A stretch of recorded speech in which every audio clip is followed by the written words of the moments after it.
أعوذ بالله من الشيطان الرجيم. بسم الله الرحمن الرحيم. الرحمن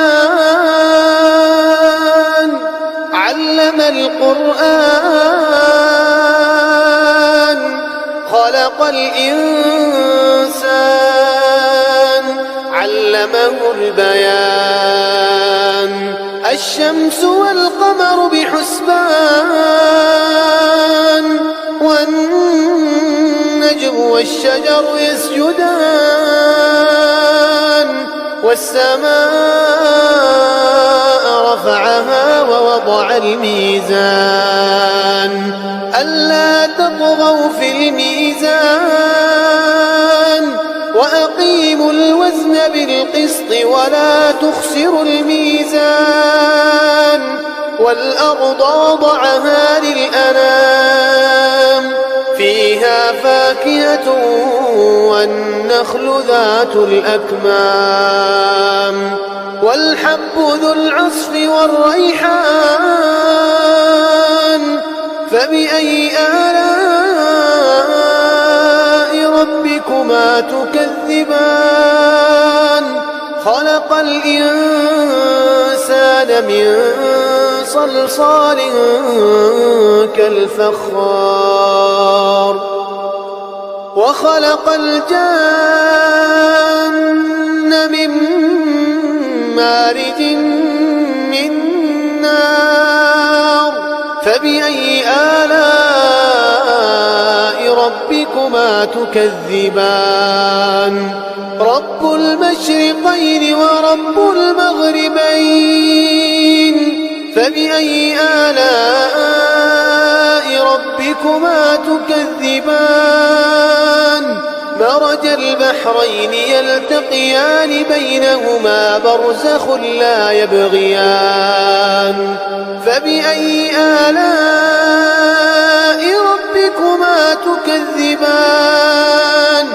يخرج منهما اللؤلؤ والمرجان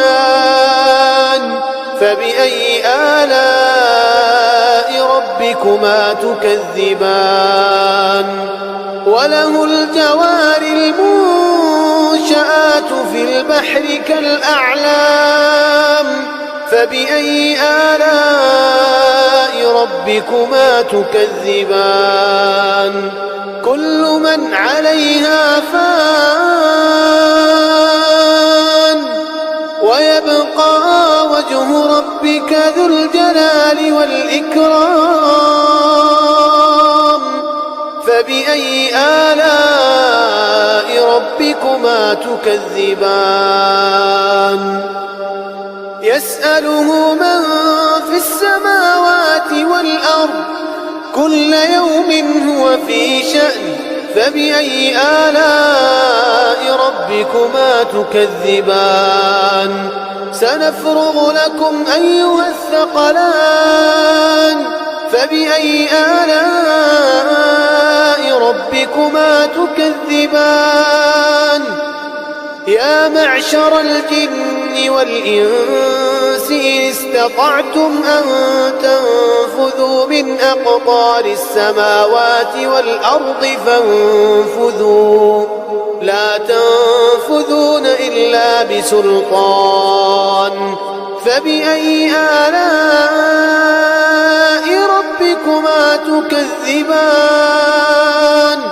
يرسل عليكما شواظ من نار ونحاس فلا تنتصران فبأي آلاء ربكما تكذبان فإذا انشقت السماء فكانت وردة كالدهان فبأي آلاء ربكما تكذبان فيومئذ لا يسأل عن ذنبه إنس ولا جان فبأي آلاء ربكما تكذبان يعرف المجرمون بسيماهم يعرف المجرمون يؤخذ بالنواصي والأقدام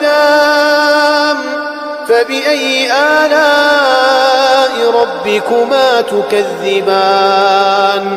هذه جهنم التي يكذب بها المجرمون يطوفون بينها وبين حميم آن فبأي آلاء ربكما تكذبان ولمن خاف مقام ربه جنتان فبأي آلاء ربكما تكذبان ذواتا أفنان فبأي آلاء ربكما تكذبان فيهما عينان تجريان فبأي آلاء ربكما تكذبان فيهما من كل فاكهة زوجان فبأي آلاء ربكما تكذبان متكئين على فرش بطائنها من استبرق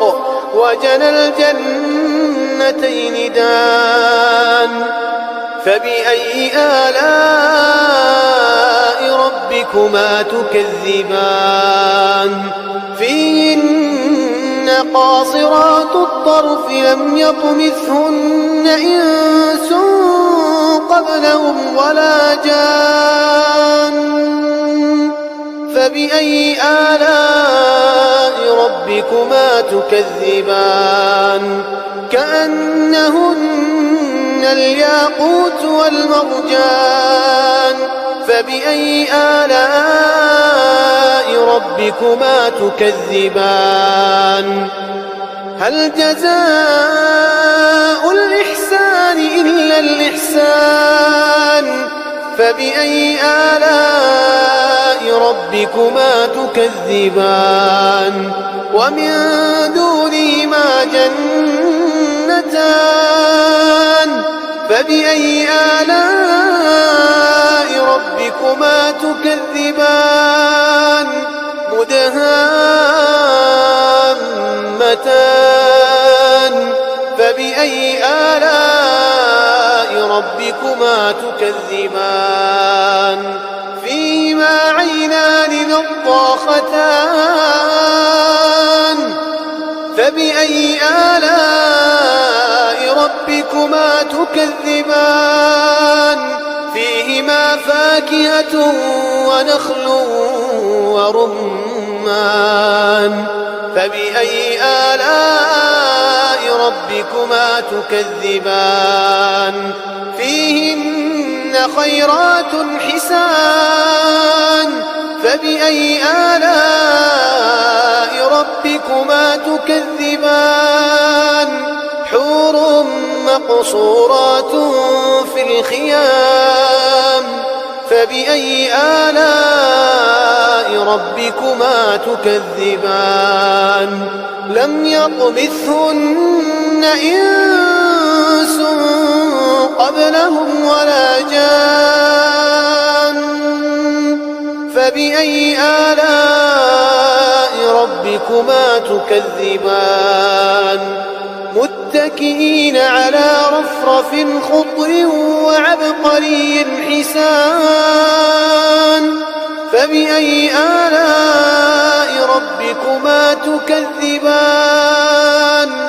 تبارك اسم ربك ذي الجلال والإكرام